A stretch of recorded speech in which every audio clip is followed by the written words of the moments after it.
What is up, guys? Eric here from EVM Productions with a short video. Um, so MMA content has been a bit dry and stuff, so I'm making this video very late, actually, like 3 weeks late, because so much stuff happened with work and like general life. Let's get on with it. So, as you probably can read from the title, this is about interim champions who were or was the champion in their divisions without actually holding the actual belt.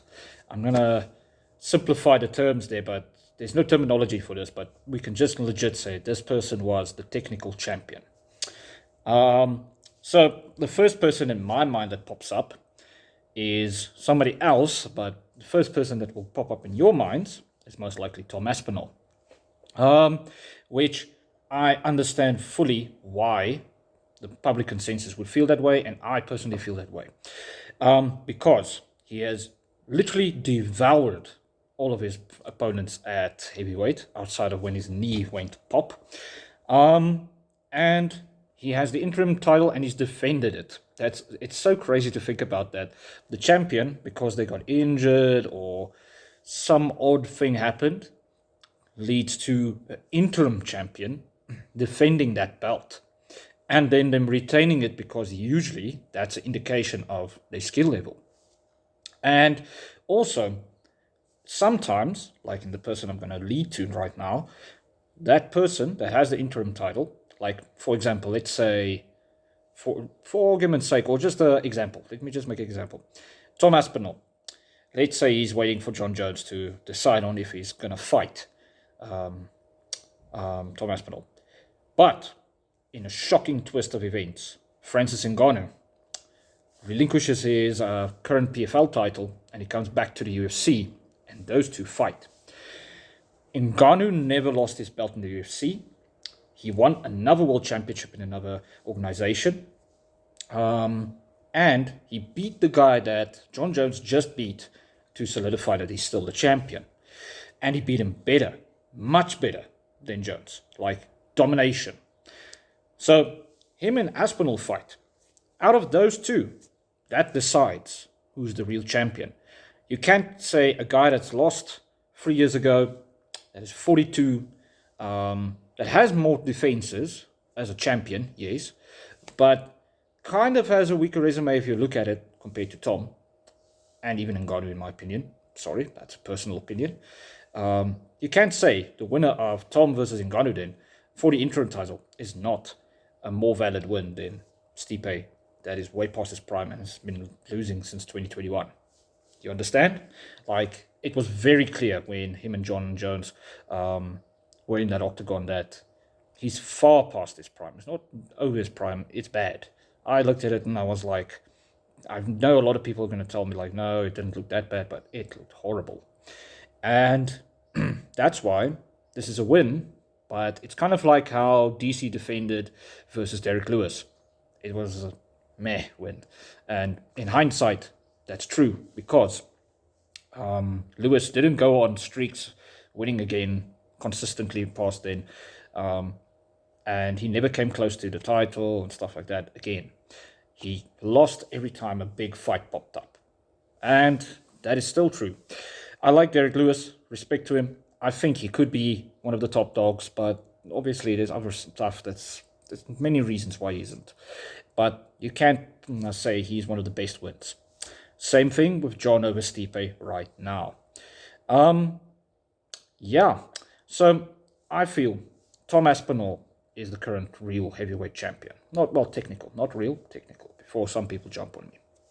Another person with a storied history that 2 times was the full-blown champion was Tony Ferguson at lightweight. If you guys go through his career, if you followed it back then, that's the only problem that I have with this video. I can't really explain the context in full proportions because you guys maybe didn't go through it alongside us hardcore fans and stuff.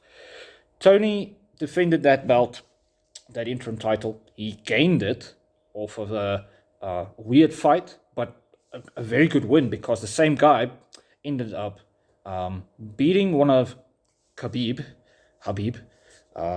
his opponents, and he beat him just as bad. And then Tony just destroyed him. That's why that win was so important. And then later on, when Tony was supposed to fight for the belt, and he didn't get his shot, he had to fight Justin Gaethje. That fight showed those two are the best lightweights. Gaethje is another guy. When he beat Ferguson there in 2020, and he beat him so bad as well, Tony was on a 12-fight winning streak at lightweight, and he didn't look like he was really struggling. People mentioned that he got dropped and stuff like that. How do you not get dropped if you are like a zombie just walking forwards? Like Nate Diaz, he has a strong chin. He's a good example to use here. He has a strong chin, and he just walks forward. He doesn't get dropped as often, but it's because he has an insanely strong chin. Tony's chin slowly deteriorated through his career, and the more he fought like the boogeyman. But it was more entertaining, and he demolished people. Like his Anthony Pettis win was just something to see, and the Cowboy Cerrone one as well. If he incorporated a tiny bit more defense, head movement for example, and still did this maraudering style, he would have looked like a bulldozer that never got dropped. I'm pretty sure he would never been dropped on his ass until he faced Gaethje. And that would have made Gaethje's win even that much bigger. And understanding that Tony chose to fight as a marauder with minimal head movement and stuff, tells you how good he was and how much potential he had as well if he changed small things. And his run was insane. The people he beat at that time was the best by far.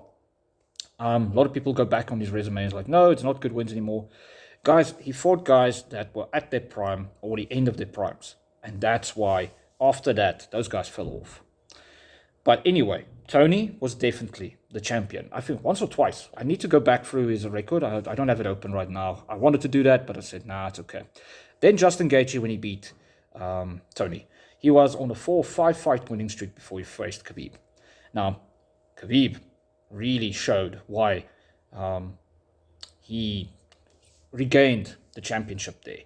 Dustin Poirier essentially was the champion for a small time period as well when he beat Max Holloway. He beat everybody, and then he beat Max Holloway, another champion that came up in weight before Khabib, fighting Khabib. He got the interim title, and that was a more impressive win than A La Quinta, number 11, of which Khabib struggled with. You guys can go watch that. He still struggled. Now, there's still an argument to say he didn't struggle, but yeah, and A La Quinta, his career past facing Khabib, you guys can go see what I mean. That's a really bad win. That's why people are always jumping on Tony Ferguson for his resume overall. I can do the same towards Khabib, and I'm not going to jump on that bandwagon right now. Another person is TJ Dillashaw, when he was interim champion at bantamweight. Definitely, that was one of those stories. Now, guys, I'm not going to go through everybody, but I just wanted to mention this, that the situation with Jon Jones and Tom Aspinall. Yes, the official belt is not around Tom's waist, but 90% of people still agree that Tom essentially is the champion right now, based on how he's won, the guys he's beaten, and, well, yeah, especially since Jones has not beaten anyone outside of Gane at heavyweight that is at the level of Blades, in my personal opinion. Let me say it like this, not like that. I mean like this. Blades in his prime is better than old man Stipe right now as a win. That's what I'll say. And that is where the tricky part comes in. Now, if Jones beats Tom, I won't be shocked. John has done that with everybody. So how can we really deny that? And if Tom wins, I won't be shocked either, because it feels like it's a switching of the guard, a changing of the guard time period in Jon Jones's situation, in his story, because he didn't look his best versus Stipe. But so what? I'm very excited to see this fight happen, and I hope you guys enjoyed the video. Let me know what you guys think, and I'll see you guys in the next one. Bye.